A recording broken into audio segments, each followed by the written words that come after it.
इंदिरा गांधी जी, जिन्होंने सफल कूटनीति के बल पर अमेरिका के राष्ट्रपति निक्सन का मुकाबला करके पाकिस्तान का विभाजन करवाया, बांग्लादेश बनाया।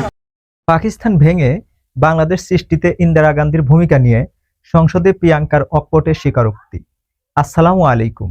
আজকের আলোচনার বিষয় ভারতের সংসদে কংগ্রেস নেত্রী প্রিয়াঙ্কা গান্ধীর একটি বক্তব্য, যা সাম্প্রতিক সময়ে ব্যাপক আলোচনা সৃষ্টি করেছে।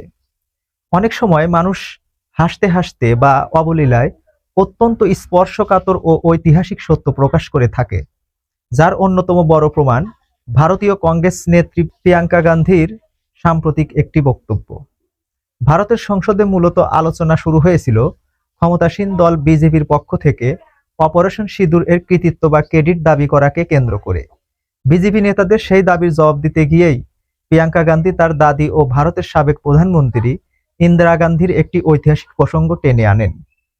বিজেপির কাউন্টার দিতে গিয়ে প্রিয়াঙ্কা গান্ধী উল্লেখ করেন, তৎকালীন মার্কিন প্রেসিডেন্ট রিচার্ড নিক্সনের শাসনামলে ইন্দিরা গান্ধী কিভাবে অত্যন্ত সুফল ও চতুর কূটনীতির মাধ্যমে পাকিস্তানের মধ্যে বিভাজন ঘটিয়েছিলেন এবং বাংলাদেশ সৃষ্টিতে মূল ভূমিকা রেখেছিলেন। এই বিশাল ঐতিহাসিক ঘটনার পেছনে ইন্দিরা গান্ধীর একক ভূমিকা থাকা সত্ত্বেও তিনি কখনো এর রাজনৈতিক ক্রেডিট বা কৃতিত্ব দাবি করেননি বলে প্রিয়াঙ্কা তার বক্তব্য জোর দেন। লক্ষণীয় বিষয় ছিল, প্রিয়াঙ্কা যখন সংসদে হাসি মুখে এই কূটনীতিক ও সামরিক কৌশলের কথা বলছিলেন, তখন কংগ্রেসের সংসদ সদস্যরা বেশ উচ্ছ্বাস প্রকাশ করেছিলেন। অন্যদিকে ভারতের বর্তমান প্রধানমন্ত্রী নরেন্দ্র মোদীও সংসদে বসে নীরব দর্শকের মতো এই বক্তব্য শুনে যেতে বাধ্য হন, যেখানে তাৎক্ষণিক প্রতিবাদ করার মতো কোনো সুযোগ বা যৌক্তিকতা ভারতের রাজনৈতিক প্রেক্ষাপটে ছিল না। আসলে এই ইতিহাস ভারতের প্রথম সারির রাজনীতিবিদদের নখদর্পণে। ভারত সব সময় বাংলাদেশের স্বাধীনতা এবং 1971 সালের মুক্তিযুদ্ধকে তাদের দীর্ঘদিনের ভূ রাজনৈতিক, কূটনীতিক ও সামরিক পরিকল্পনা ও সফলতার একটি বড় অংশ হিসেবেই দেখে থাকে। আর এই কারণেই তারা প্রায় 1 লক্ষ পাকিস্তানি সেনার আত্মসমর্পণের ঐতিহাসিক দিনটিকে নিজেদের বিজয় হিসেবে বা বিজয় দিবস বা বিজয়া দিবস হিসেবে রাষ্ট্রীয়ভাবে উদযাপন করে থাকে।